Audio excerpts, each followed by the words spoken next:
Hi guys, welcome to the channel again. My name is Vivu and आपका स्वागत है India race पर। Guys, आज जिस प्रोडक्ट के बारे में हम लोग बात करने वाले हैं उसने महिंद्रा की डिज़ाइन फिलॉसफी को कहीं ना कहीं इंप्रूव किया था। पिनिनफेरिना ऑलरेडी महिंद्रा के लिए काम करती आई है, बट यहाँ पर पिनिनफेरिना जो है वो काम नहीं कर रही थी इस प्रोडक्ट के साथ में, क्योंकि ये सैंगयोंग ओन्ड प्रोडक्ट है और टिवोली के नाम से इंटरनेशनली बिकता है। मैं बात कर रहा हूँ महिंद्रा एक्सयूवी 300 की। और आज मेरे साथ में है मेरा भाई, मेरा दोस्त निखिल। और निखिल भाई, सबसे पहले तो welcome to my channel. Thank you so much.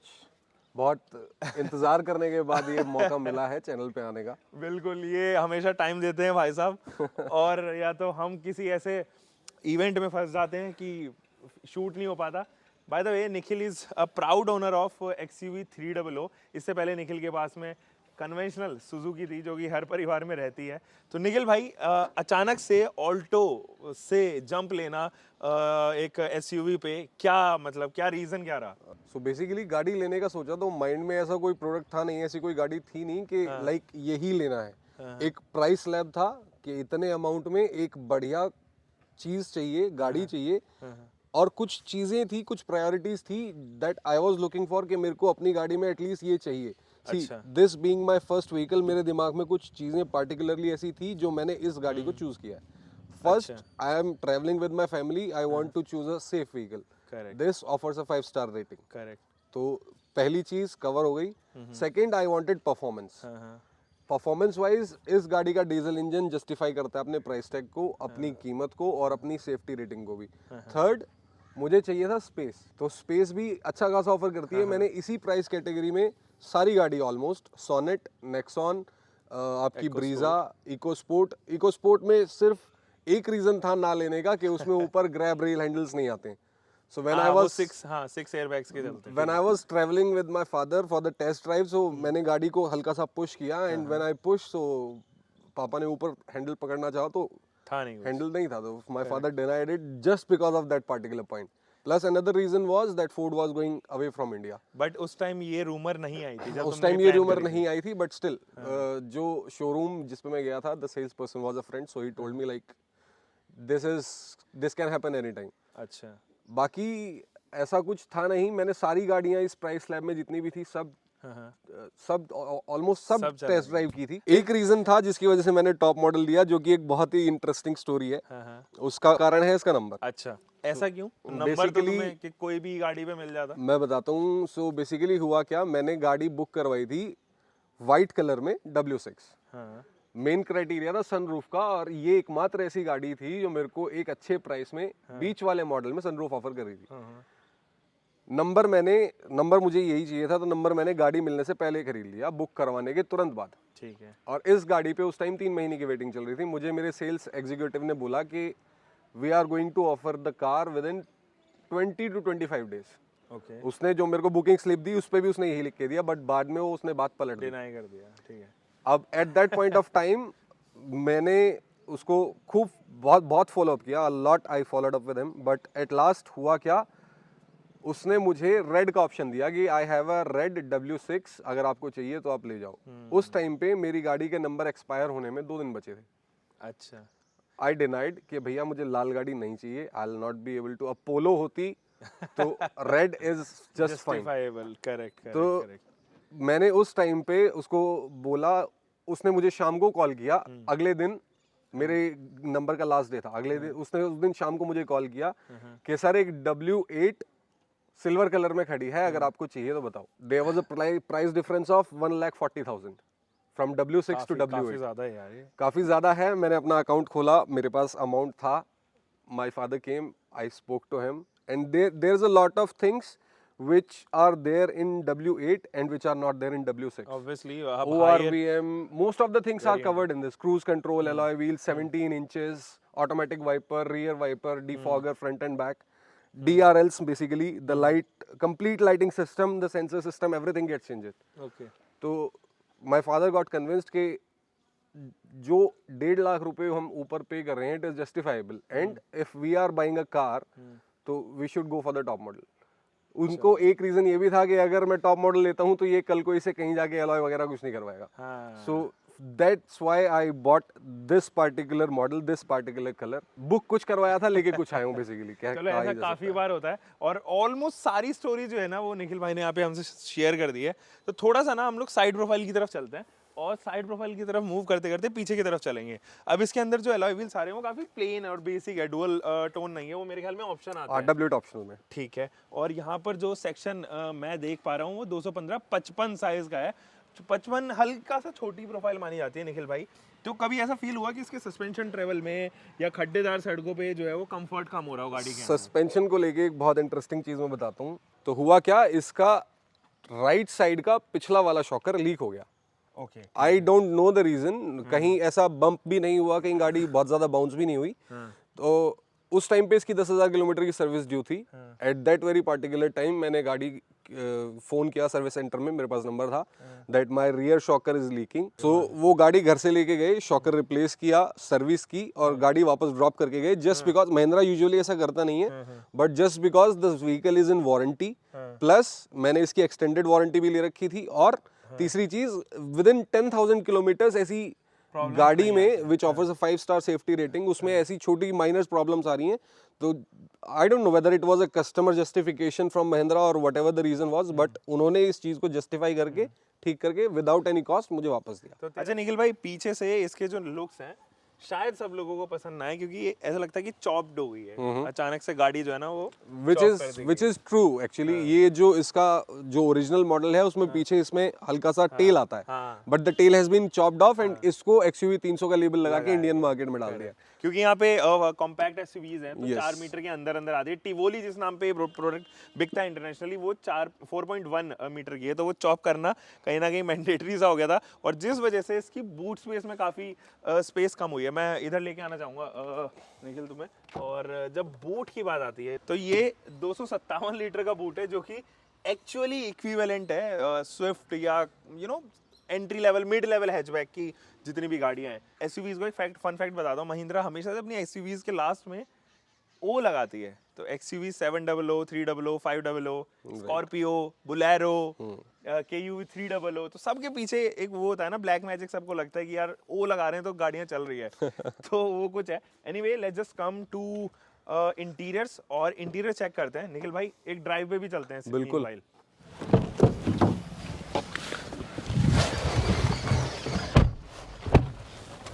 Alright guys, तो मैं और निखिल तो आ चुके हैं गाड़ी के अंदर। This one is a diesel variant. मुझे डीजल और पेट्रोल इसके दोनों ही पसंद है और रीज़न क्या है मैं आपको बताता हूँ। क्योंकि ये अपने सेगमेंट में सबसे पंची डीजल एंड पेट्रोल नेचर के साथ में आती है। टॉर्क जो है वो अपने सेगमेंट में सबसे ज़्यादा है। 300 न्यूटन मीटर का टॉर्क इसका डीजल इंजन बनाता है। हालांकि ये पहली बार नहीं है जब महिंद्रा ने ऐसा अपने आप को प्रूव किया है कि वो सबसे टॉर्की या फिर सबसे पंची नेचर के इंजन जो है वो यहाँ पर बना रहे हैं। तो इसकी पहले मैं आपको की फॉब दिखा देता हूँ कि की फॉब कैसी है। तो मुझे काफ़ी अच्छी लगी, इसकी स्लीक सी है काफ़ी और क्रोम का इस्तेमाल किया गया है।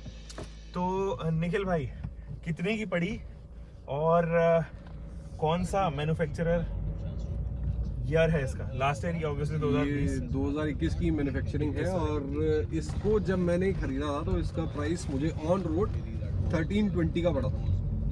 13,20,000। कुछ ऑफ दिया था महिंद्रा ने इस पे? 10 या 15,000 का शायद कैश डिस्काउंट किया था उन्होंने। और कॉर्पोरेट डिस्काउंट कुछ?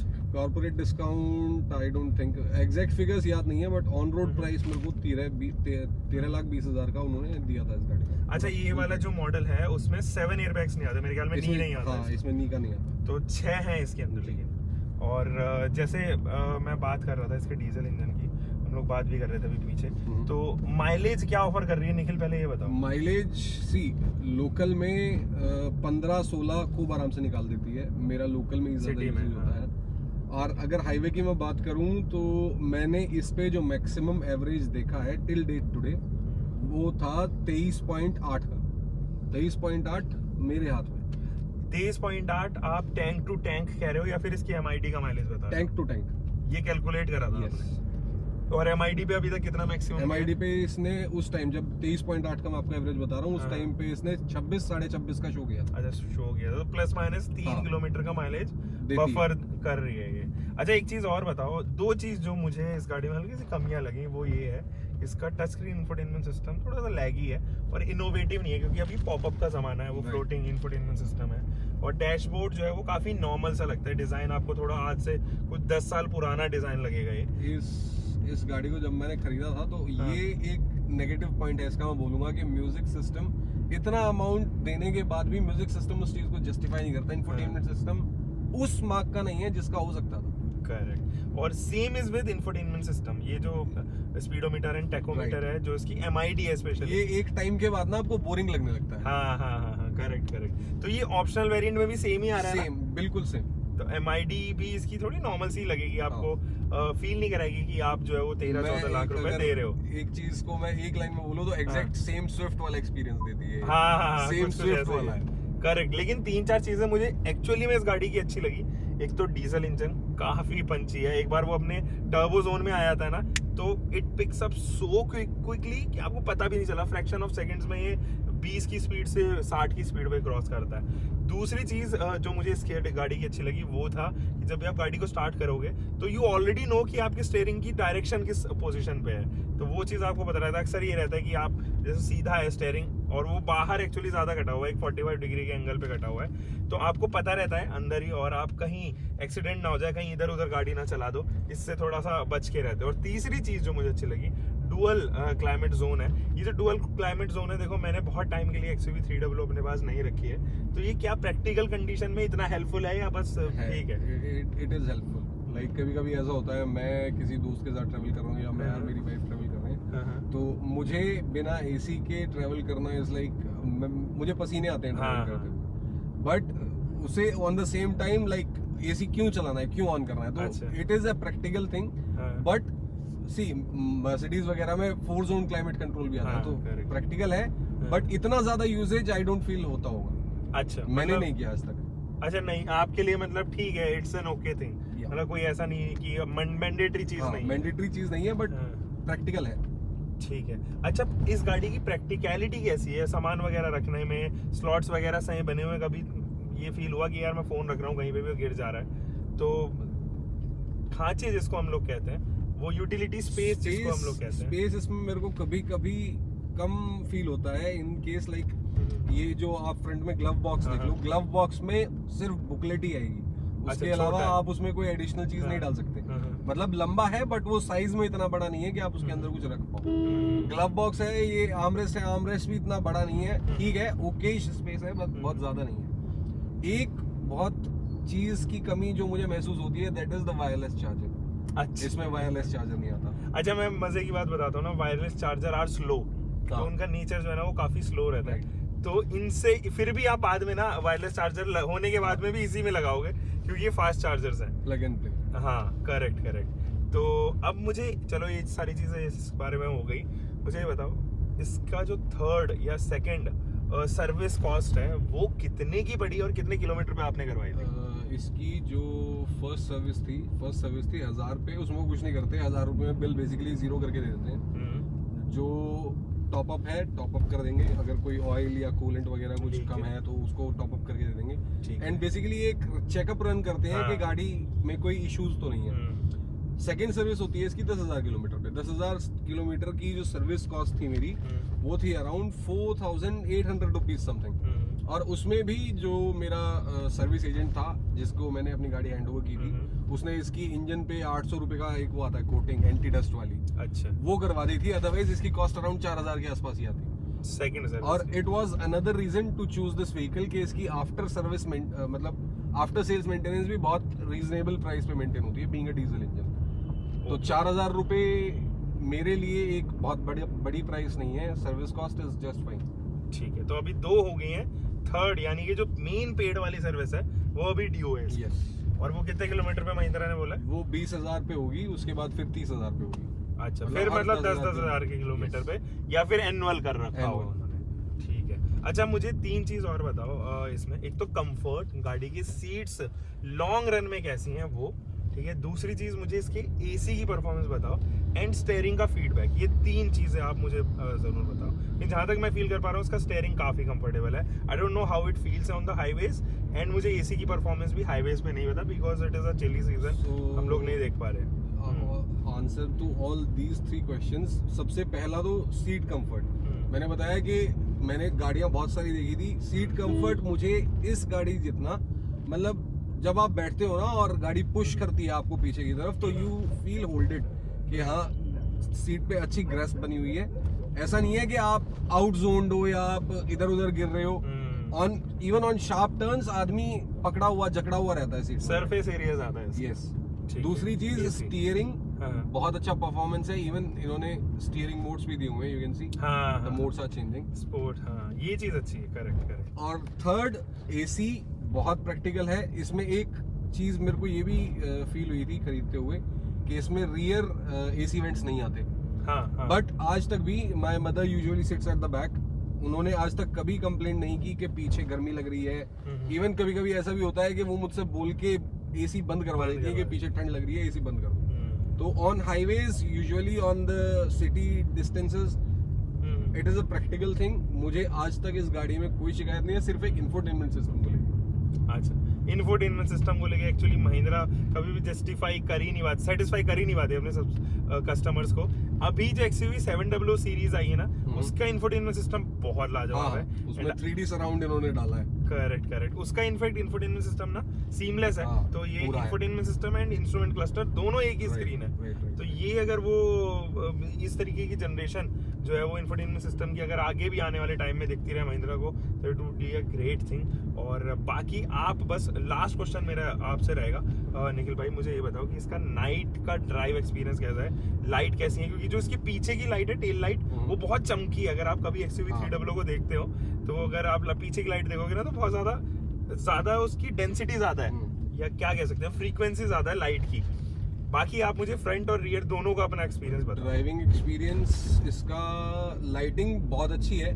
बट एक शिकायत है मुझे महिंद्रा से कि सी आजकल आप 12-14 लाख रुपए की कोई गाड़ी लेते हो तो basically they are offering you white headlights. बोलिनो में कंप्लीटली व्हाइट हेडलाइट्स आती हैं। अच्छा, LED दे आर व्हाइट। तो व्हाइट जब आप सड़क देखते हो ना तो सड़क थोड़ी सी ज्यादा ब्राइटर लगती है। अब आई don't no it is psychological और नॉट, बट मेरे को प्रेफर्ड व्हाइट लाइट्स ज्यादा अच्छी लगती है। तो इसमें अगर व्हाइट लाइट्स होती तो लाइट थ्रो शायद और इम्प्रूव होता। बट आज तक मैंने ऐसी कोई डिफिकल्टी फेस की नहीं है। टर्न्स पे गांव में भी जाता हूँ मैं, I am from a farmers family, तो गांव में आना जाना खूब होता है।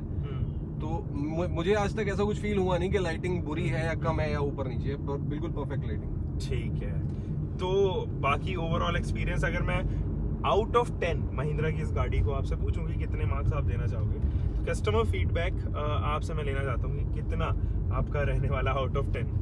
9.5 और 0.5 जो मैं डिडक्ट कर रहा हूँ वो सिर्फ महिंद्रा की आफ्टर सेल्स डीलिंग के लिए। Service centres Mahindra needs to improve a lot and I think every Mahindra customer gives you the same feedback.